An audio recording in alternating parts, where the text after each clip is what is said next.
in a way where it was just reminiscing. You know, I think I lost a lot of friends that spent time with me in prison at that time.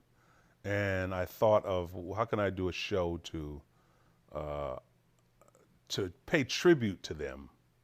Now, paying tribute to somebody in prison, well, but they were my buddies. But to pay tribute to them and then talk about my life in a very self-effacing way. You know, not a serious thing, but a self-effacing way. And I think '95 was the year I've come up with the idea. The thought process, although I never did the show in '95, '96 the way I had it in my head as a tribute to these guys, but however, it took shape and form as a kind of an inadvertent tribute to August Wilson, because I would do a lot of his stuff. And then I said, well, why don't I incorporate something called From Jail to Yale, Serving Time on Stage, do a narrative of my life interspersed with all the great characters that I've played in the August Wilson plays, as well as other great playwrights.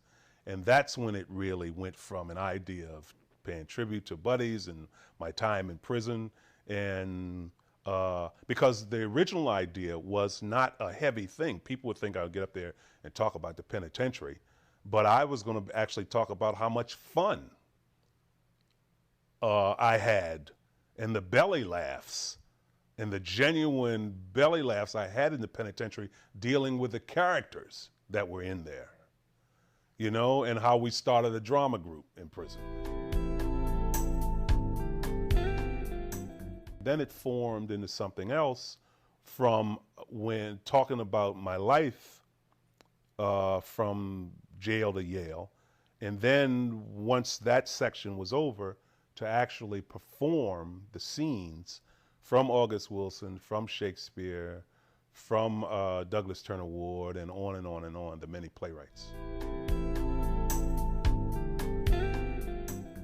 But the message in the piece, to me, is about perseverance, is about discipline and endurance.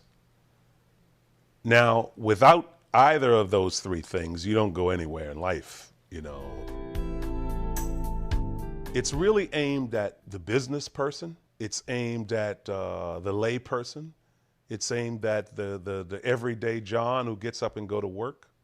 You know, those three elements: discipline, perseverance, and endurance.